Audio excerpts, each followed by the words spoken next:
Oi, oi, gente, chegando aí no ao vivo. Hoje a gente tem participação especial da nossa querida Brejeiras. Então, agradeço aí a participação de vocês nessa sexta-feira. Opa, Camila já está no ar com a gente. E aí, Camila, querida, tudo bem, minha flor? Tudo bem, Renata? Tudo Tudo bem, bem. internautas? Tá me E aí, ouvindo? Camila? Tô te ouvindo sim. Que legal você ter entrado pela revista Brejeira. Sou fã aí da revista. Vocês têm feito um trabalho magnífico no que diz respeito aos direitos das mulheres, no que diz respeito ao debate das lésbicas em si. Então, eu acho que vocês prestam aí um serviço muito interessante para a nossa sociedade, que é tão lesbofóbica, LGBTfóbica, e em se tratando de mulher, né, Camila, a gente precisa falar de todas as ações que a gente, nesse momento de pandemia do coronavírus, essas mulheres se colocam num papel muito vulnerável, né? Ontem, com a aprovação da renda básica, né, dá um alívio para a gente, a possibilidade de ter uma renda básica real para os trabalhadores e as trabalhadoras do Brasil, né? Quando a gente fala, inclusive, de colocar a renda básica de R$ 1.200 para as mães solteiras, né?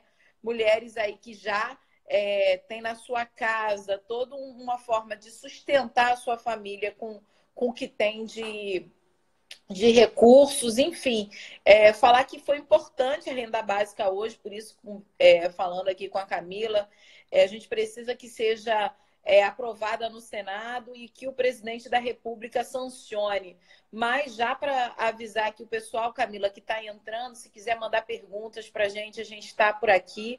Mas eu gostaria muito de ouvir a Camila no sentido de o quão vulnerável estão as mulheres nesse momento de isolamento, de quarentena. A gente sabe que são as mulheres as principais.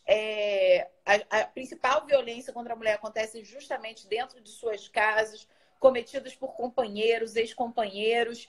Enfim, eu acho que era bom a gente pautar esse tema aqui, Camila. Então, agradeço demais a sua presença e um beijo grande aí para toda mulherada da revista Brejeiras. Bem, Renata, vamos começar por um ponto que você citou, que eu acho fundamental, que foi a aprovação da renda básica, considerando principalmente que a maioria das mulheres são chefes de família hoje no nosso país. E é importante a gente destacar também que o projeto de lei da renda básica vem da oposição de esquerda, porque eu acho que tanto a mídia como a própria sociedade vem apagando um pouco esse papel fundamental da esquerda de defender o papel do Estado, a atuação do Estado brasileiro diante do coronavírus, em relação tanto à política econômica quanto a programas sociais. Agora, em relação à violência contra a mulher, eu acho que o coronavírus apenas expõe um cenário, evidencia um cenário grave de violência contra a mulher e suas desigualdades. Em primeiro lugar, evidencia também que os dispositivos sociais da Lei Maria da Penha não são aplicados. A gente não tem uma forte atuação do Estado em dispositivos como, que já estão previstos na Lei Maria da Penha, como, por exemplo, o debate de gênero e direitos humanos nas escolas, nos currículos escolares, a realização de campanhas pelos governos estaduais, a organização e também protocolos entre os órgãos estaduais e os órgãos públicos. São todas essas instâncias que a Lei Maria da Penha já prevê e que hoje a pandemia do coronavírus apenas expõe a falta de efetividade e a falta de investimento público. Ou seja, a Lei Maria da Penha ela fica muito mais centrada no encarceramento, em vez de nos programas sociais e de ressocialização também do agressor e da própria casa-abrigo, de acolhimento para as mulheres em situação de violência, que apenas hoje, de acordo com o IBGE de 2019, 2,4% das cidades têm as casas-abrigos. Seria fundamental um fundo emergencial para que essas casas-abrigos pudessem estar funcionando para as mulheres, porque a gente sabe, por exemplo, nas favelas e nas periferias, as mulheres mais pobres, como elas vão denunciar ter acesso ao Disco 180, por exemplo? Se os seus companheiros têm os seus celulares, ou sequer têm o celular disponível, ou internet, ou um computador, como elas vão ficar dentro de casa nessa quarentena e se protegerem ao feminicídio, às violências contra a mulher? Além disso, a gente precisa de uma campanha para os agentes de saúde que estiverem nas suas comunidades, nos seus territórios, para que a gente possa organizar um protocolo de atendimento às mulheres e às crianças e jovens vítimas de violência, porque esse número vai aumentar, uma vez que as mulheres são obrigadas a estarem nessa quarentena. E é papel agora, tanto dos governadores quanto do poder público, organizar essas campanhas e esses protocolos de combate e enfrentamento à violência contra a mulher. Tá certo, Camila. Muito importante quando você faz, inclusive, essa fala com relação à renda básica, né? Quando a gente fez aqui, e é importante dizer isso para vocês, a gente tem consolidado um processo de ao vivo aqui, todos os dias, às 18h30, justamente revelando as fragilidades de pessoas que, no final das contas, acaba tendo aí uma situação muito mais vulnerável diante do que é uma pandemia sem precedentes como a do coronavírus. Só para você ter uma ideia, Camila, a gente entrevistou aqui, enfim, teve o bate-papo com a Maria Isabel, que é presidenta do Sindicato das Empregadas Domésticas. Tivemos também com a Maria dos Camelôs, né, que fala todo com trabalhadores informais. Tivemos também a Gisele Martins, falando da mobilização das favelas, enfim, nesse sentido da própria comunicação comunitária sendo um agente aí protagonista da mobilização dentro da favela. E foi muito interessante, porque, assim, quando a gente foi desenhando o nosso quadro de pessoas que a gente ia falar de vulnerabilidades, é impressionante o quanto que só apareceu mulheres. Incrível, né? Ainda que elas sejam lideranças, né? Importantes sempre nesse momento, mas aí são mulheres lideranças de empregadas domésticas, lideranças de camelôs, trabalhadores informais, enfim. Entrevistamos também uma médica residente do Saúde da Família, enfim, também trazendo aqui para o nosso cotidiano os cuidados mais básicos, mas assim, observando o quanto que tem de mulher fazendo esse trabalho para outras mulheres e de diferentes lugares, né, Camila? Quando você fala da Lei Maria da Penha, inclusive a gente apresentou uma indicação legislativa para que o governo aprimore uma rotina das rondas da Maria da Penha, né? Porque é isso que você falou da dificuldade com o 180, da dificuldade hoje com as próprias DEANs, né, Delegacias da Mulher, que está tendo um atendimento mais baseado num plantão, enfim, não vai dar conta dessa mulher que vai até a delegacia. Então, é importante também dizer que as delegacias estão funcionando ainda que num regime precário de situação, ainda mais no momento de pandemia, que é importante a gente se referenciar. E também na Comissão de Direitos Humanos, Camila, a gente tem um e-mail que é direitoshumanos.alerj@gmail.com, onde as pessoas vão poder mandar suas denúncias, suas demandas, enfim, tudo aquilo que a gente precisa para proteger essas mulheres nesse momento. A Comissão de Direitos Humanos tem um papel fundamental na atuação desse processo. Eu não estou te ouvindo, eu acho, Renata. Tá não? Sério? Ah, Tá agora foi. Agora foi. Tá. Uhum. Então, aí eu estava trazendo essa questão da Comissão de Direitos Humanos, que ainda que haja remotamente, tem várias pessoas da Comissão de Direitos Humanos entrando aqui no ao vivo com a gente. Estou vendo aqui a Raquel Misael, que é assistente social, que hoje faz um trabalho belíssimo na Comissão de Direitos Humanos. Mônica Cunha coordena a Comissão de Direitos Humanos, enfim, Michele Lacerda também, da Rocinha, Gisele Martins, enfim, uma mulherada também nesse cuidado, né? É impressionante. Claro que quando a gente quer sair da pauta do cuidado, a gente só encontra mulheres basicamente tendo visibilidade na pauta do cuidado. Claro que a gente quer superar isso, porque as mulheres precisam ter visibilidade em todos os lugares, mas a pauta do cuidado também é uma pauta fundamental para nós que também falamos de feminismo, né, Camila? E aí eu queria falar também do feminismo interseccional, feminismo das mulheres negras nesse momento também, para discutir uma pauta política que dê conta daquilo que as feministas interseccionais sempre denunciaram com relação ao direito das mulheres, né? Com relação ao direito ao seu próprio corpo, aos seus desejos e destinos. Como é que você vê isso, Camila? Em primeiro lugar, eu acho que a gente tem que centrar na luta feminista, a luta contra o desmonte das redes de apoio e amparo às mulheres em situação de violência. A gente tem que defender cada vez mais a atuação do papel do Estado para a proteção das mulheres, das crianças, dos jovens. Quando a gente fala de feminismo interseccional, a gente tem que falar um pouco também de lesbofeminista, que é o lugar de onde eu falo, que sou lésbica, sapatão. E com a situação da pandemia também, a gente percebe, por exemplo, ainda as mulheres lésbicas ainda sendo mais expulsas de casa com a pandemia do coronavírus. Muitas mulheres lésbicas que são autônomas perdem seus trabalhos porque não conseguem, obrigadas a se encontrar no isolamento, ou têm que voltar para casa, em uma situação, para a casa dos pais, das famílias, que se encontram em situação ainda mais de violência, ou vão para as ruas. Então, eu acho que a gente também tem que conversar um pouco sobre isso, sobre essas especificidades em relação às mulheres. Em relação às mulheres negras, a gente, mais do que nunca, a gente precisa defender o direito à vida, porque a gente sabe que são as mulheres negras que mais morrem nesse país, que mais são genocidadas nesse país, e que não tem uma rede de amparo do Estado brasileiro para isso. Pelo contrário, a gente sabe muito bem que as políticas não funcionam pela defesa da vida das mulheres, porque quem tem dinheiro, por exemplo, consegue sair de casa e ir para um hotel. Mas quem não tem dinheiro, quem é pobre, para onde vai? Não há um amparo, existe um amparo para que essa mulher seja amparada, tanto psicologicamente, fisicamente. Não existe um cuidado, uma rede de amparo a essas mulheres em situação de violência. Exatamente. Ó, a Márcia está aqui falando que houve um aumento de 50% de casos de violência doméstica durante o isolamento social.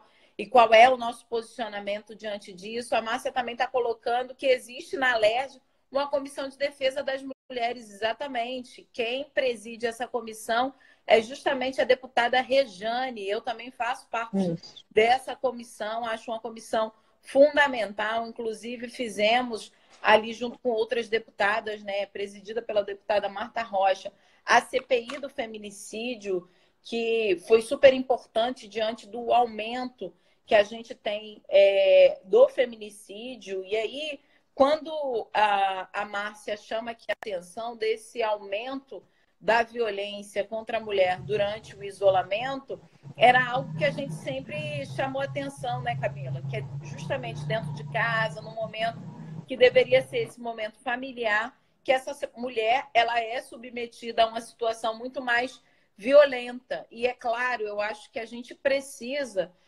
Márcia, Camila e todo mundo que está nos ouvindo aqui, ter uma forma de mobilização, e isso ainda eu conversava com a Luciana Boatê na própria quarta-feira, se eu não me engano, do quanto que a mobilização das mulheres feministas também é importante pelo WhatsApp, é importante fazer campanhas de conscientização, mas também de levar informações para onde essa mulher pode procurar abrigo, enfim, procurar um mínimo de conforto diante de uma situação extrema de violação. Então, tem campanhas já rolando, feita por mulheres nas redes sociais, para que possa fornecer essas informações. Você está acompanhando alguma em específico, Camila? Eu tenho visto pelas redes sociais diferentes movimentos de mulheres falando sobre isso, sobre as dificuldades para chegar à informação também. Isso é a maior dificuldade. Embora a gente viva em uma sociedade da informação, com as redes sociais, nem todas têm acesso, porque não tem dinheiro a ter um celular ou uma internet.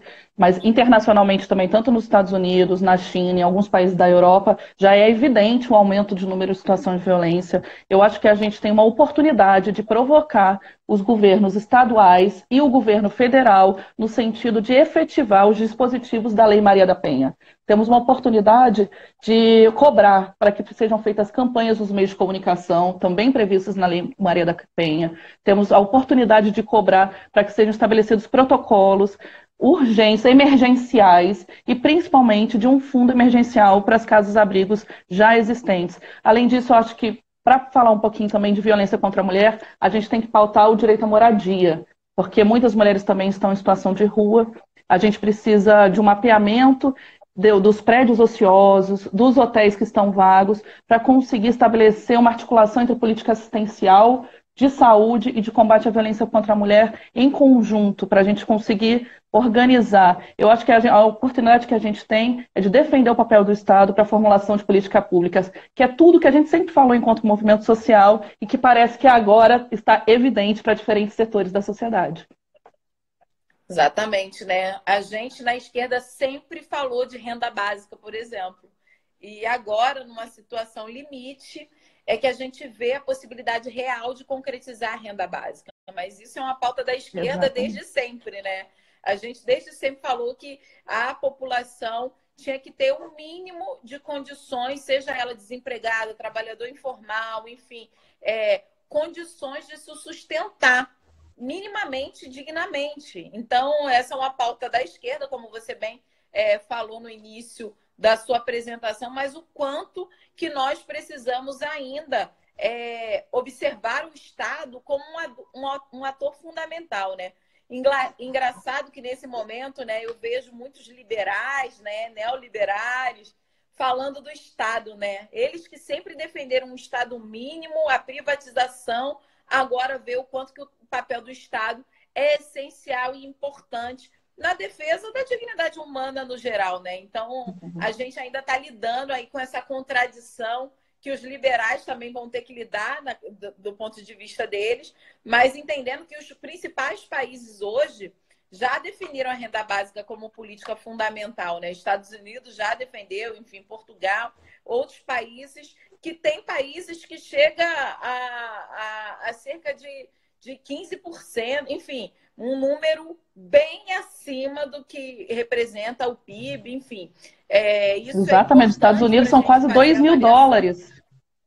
Exatamente. Então, para a gente ver o quanto que o próprio capital ele vai ter que se reorganizar diante do que é uma pandemia, diante do que é a necessidade da gente ter políticas públicas que atendam essencialmente as populações mais vulneráveis, né? Eu acho que, Camila, você faz uma reivindicação importante do ponto de vista do feminismo, das construções que vamos fazer, mas é isso também, concordo plenamente com você. Não podemos deixar de responsabilizar o Estado, não só nesse momento, mas sempre, né? Porque, afinal de contas, a necropolítica ela está colocada, né? A necropolítica do biopoder, enfim, do se não matar, deixa morrer, e no final das contas é isso que acontece, né? Hoje a gente vê até a própria Djamila Ribeiro apresentando uma questão relacionada ao feminicídio, à epidemia do feminicídio, né?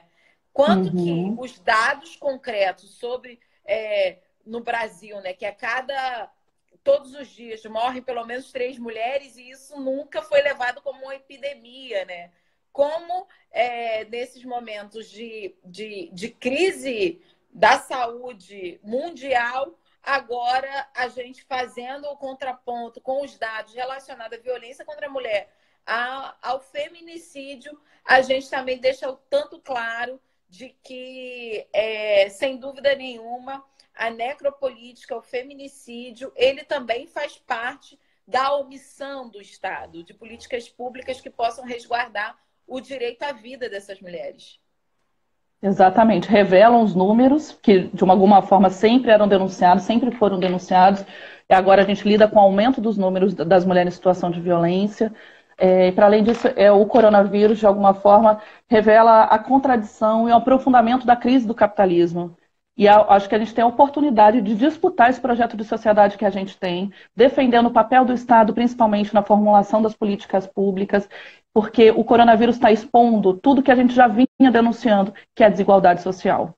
E a desigualdade social que a gente vai precisar enfrentar com o papel do Estado. Não é com o empreendedorismo que os meios de comunicação privado têm feito uma campanha intensa sobre isso, vai ser com renda básica, com a defesa do emprego, com a defesa dos salários, com a defesa do direito à cidade, à moradia, à água, que agora estão tentando privatizar a SEDAI no Rio de Janeiro, por exemplo. Exatamente. Camila, quando você traz essa defesa do Estado comprometido com a vida das mulheres, é importante. Quando você cita a questão da água, para a gente é fundamental isso. A gente está acompanhando aí um mapeamento feito pela ouvidoria da Defensoria Pública, mapeando mesmo a situação de falta d'água nas favelas e nas periferias.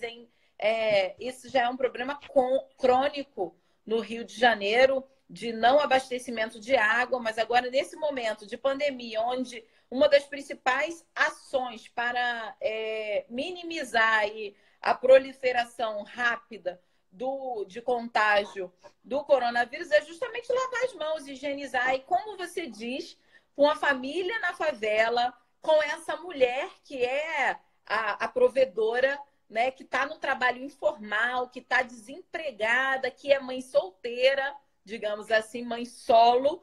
Como você diz para essa mulher que não tem água, fala assim, olha, minha filha, agora você tem que ficar dentro de casa, sem água, e cuida da sua higiene aí, porque agora a gente tem um vírus que vai matar todo mundo. Então, a gente precisa, no final das contas, fazer campanhas de conscientização, porque essa renda básica é justamente para que a trabalhadora doméstica, trabalhadores informais, os desempregados e desempregadas possam fazer a quarentena, possam ficar dentro de casa, em isolamento, para que não contraiam o coronavírus e não passe para sua família. Enfim, é uma questão de dignidade humana, mas todo mundo também tem que compreender que isso é uma situação para que as pessoas possam ter o seu direito de ficar em casa e de não morrer de fome com isso, e de não morrer de sede por isso. Exatamente isso, Renata. É um direito de todas as pessoas permanecerem em quarentena, porque é uma questão de saúde pública também coletiva, e o Estado precisa garantir isso. E hoje querem privatizar a SEDAI sob o argumento de que a água chegará a todos, mas é uma mentira, porque a SEDAI foi fruto de um sucateamento por anos por esses governos que passaram no Rio de Janeiro. A SEDAI tem uma memória técnica fundamental que foi recentemente demitida. Eu acho que a gente só tem que investir na SEDAI, que não é uma empresa deficitária, é uma empresa que pode levar água para tantas famílias no Rio de Janeiro e pode melhorar, sim, a vida das famílias. Aqui no Rio de Janeiro, a gente pode fazer uma cidade por e para as mulheres. Exatamente. E aí, nesse sentido, Camila, é até importante falar que a gente entrou com um projeto de lei para distribuição e por meios alternativos de água nas favelas e nas periferias, né? Seja por caminhão-pipa, seja distribuição de água potável em garrafas, enfim, responsabilizando tanto as empresas públicas como a SEDAI, como as empresas privadas de distribuição de água. Então, a gente está fazendo um esforço enorme para que esse projeto seja votado na próxima semana.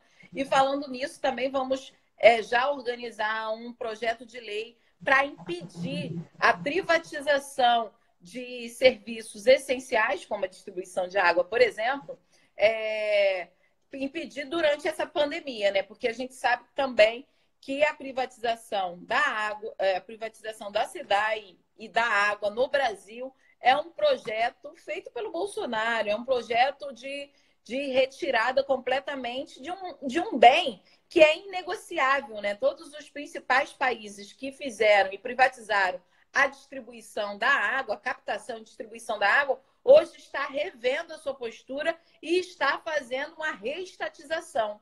Então, o Brasil, além de ir para a contramão, justamente nesse momento de pandemia, que a gente vê que a água é um bem inegociável, que não tem valor, a gente vê aí o Witzel apressando o seu armamento todo governamental para apressar a privatização da SEDAI. Isso é muito sério, a gente precisa falar disso, porque a pandemia ela está sendo utilizada também para essas necropolíticas, né, que eu considero necropolítica, como o Bembe nos colocou. Então, é importante demais a gente trazer todos esses debates do que está por trás. Claro que o governo do Rio tem se mostrado ativo na responsabilidade que ele precisa ter e, sabe, eu acho que hoje a gente tem um governo que não nega a ciência, a gente já está achando bom, né? Olha que problema que a gente arrumou com o Bolsonaro aí no poder. Mas, enfim, o Witzel não nega a ciência, mas ele está aproveitando desse momento em que todos nós estamos voltados para a luta contra o coronavírus para apressar o processo de privatização da SEDAI. Ou seja, não tem água na favela, ele quer dificultar ainda mais que a água chegue e quer transformar a água numa mercadoria. Olha que grave isso. Uma mercadoria que gere lucro. Olha que grave isso que a gente está falando. Hoje, concretamente, o desabastecimento já ser algo real. Então, a gente está aí lutando para que esse projeto de lei seja votado na próxima semana. Já vamos apresentar pela bancada do PSOL esse outro projeto impedindo que seja privatizado os serviços essenciais. E aí, Camila, muito importante a sua participação, deixar também todos os nossos canais abertos para você, para as brejeiras, que a gente sabe que tem aí um trabalho, uma atuação fundamental para as lésbicas. Eu acho que nesse momento de vulnerabilidade social, as mulheres lésbicas também se encontram numa situação muito delicada e a gente precisa olhar para essas mulheres. Isso. Queria agradecer a participação, Renata, parabenizar as iniciativas do parlamento, as iniciativas da Mandata, tenho acompanhado de perto isso, acho fundamental, inclusive, que todas as mulheres também que possam acompanhar, que acompanhem as iniciativas das parlamentares na Alerj e também no Congresso Federal, e dizer que a Revista Brejeiras é uma publicação feita por e para lésbicas e estamos produzindo agora uma edição especial Coronavírus e o impacto na vida das mulheres lésbicas, com entrevistas aí internacionais na Europa, na China e nos Estados Unidos, que em breve a gente vai lançar uma versão digital e aberta nas nossas redes, tanto no Facebook quanto no Instagram. E que o coronavírus possa fortalecer os nossos laços de solidariedade, que a gente consiga organizar a revolta, o barulhaço das nossas janelas, também e ocupação nas ruas quando a gente puder sair, que a gente consiga organizar um corpo coletivo capaz de mudar a situação que está no nosso país hoje, porque o atual governo federal não nos representa e a gente precisa lutar por um projeto de nação que esteja comprometido, sim, com a igualdade social, com a distribuição de renda e com a justiça. Sem dúvida, Camila. Eu que agradeço a sua participação. Eu acho que a gente se referenciar nas mulheres que tocam aí no debate fundamental. Eu tenho discutido muito, Camila, sobre o feminicídio político de Marielle Franco. Acho que esse conceito, inclusive, é um conceito que eu estou debruçada desde do assassinato da Marielle.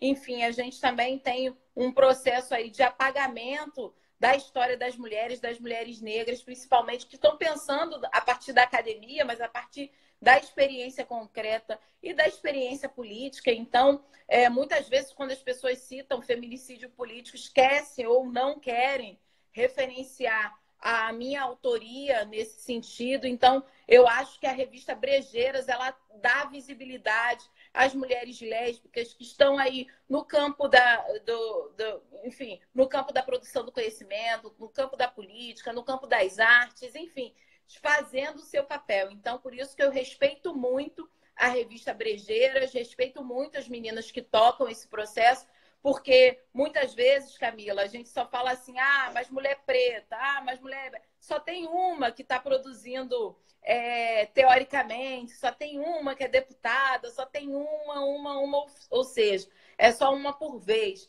Essa nossa sociedade fez com que a nossa invisibilidade, na verdade, fosse um projeto político também. Então, eu agradeço pelo projeto político de vocês, de visibilidade às mulheres lésbicas, com toda a gama de qualidade que se tem. Então, quero agradecer muito a participação de vocês. Eu tenho terminado sempre a live por volta das 7 horas mesmo, justamente para que a gente possa ver o jornal, enfim, mandar beijo aqui para Mariana dos Reis, mandar beijo para Daniel, para Bel, Flavinha, para Márcia, que está aqui. A gente está muito imbuída nessa luta e fazer essa live também é uma questão de beijo para Marina. Marina Iris também está aí. Beijo todo mundo, gente. Obrigada por vocês terem participado com a gente. Quero reforçar aqui o e-mail da Comissão de Direitos Humanos, direitoshumanos.alerj@gmail.com, para todos aqueles e aquelas que precisarem aí de um acolhimento nesse momento fundamental de coronavírus. Camila, um beijo grande, obrigada. Um beijo, muito obrigada, viu, Renata? Beijo. Beijo, tchau, tchau, gente. Valeu por ter ficado aí com a gente. Amanhã tem mais. Esqueci, Camila, deixa eu te convidar para amanhã. Amanhã às 18h30, a gente vai ter também um ao vivo com o Juliano, presidente do PSOL, para a gente falar dessa conjuntura nacional, mas também focando nas ações partidárias, que nesse momento, como você bem falou, é uma proposta de esquerda, a renda básica, é uma proposta que as mulheres que as mulheres mães solo possam se acumular 2 rendas básicas. Então, vamos junto, vamos nessa. Beijo grande. Tchau, tchau.